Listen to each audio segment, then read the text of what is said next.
بعض لوگوں کی سوچ کی خوبصورتی ان کے عام سے چہرے کو پاکیزہ اور جاذب بنا دیتی ہے۔ چھوٹا ذہن وہ ہے جو تھوڑا بڑا سوچنے کے قابل ہوتے ہی دوسروں کو چھوٹا سمجھنے لگتا ہے۔ وقت اور سمجھ ایک ساتھ خوش قسمت لوگوں کو ملتے ہیں۔ وقت پر اکثر سمجھ نہیں ہوتی اور سمجھ آنے تک وقت نہیں ملتا۔ اخلاق وہ چیز ہے جس کی قیمت کچھ نہیں دینا پڑتی مگر اس سے ہر چیز خریدی جا سکتی ہے۔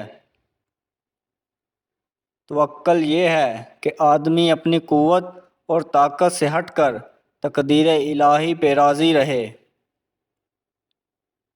جس زبان سے جھوٹ نکلنا بند ہو جائے اس زبان سے نکلی ہوئی ہر دعا قبول ہو جاتی ہے۔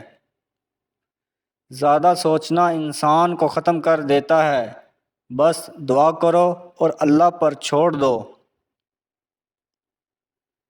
نصیب ہار جاتا ہے لیکن دعائیں ہمیشہ جیتتی ہیں۔ بس یقین کے ساتھ اللہ سے مانگتے رہو، وہ رب ہے تمہیں مایوس نہیں ہونے دے گا۔ انسان کی تمام پریشانیاں دو باتوں کی وجہ سے ہیں: تقدیر سے زیادہ چاہنا اور وقت سے پہلے چاہنا۔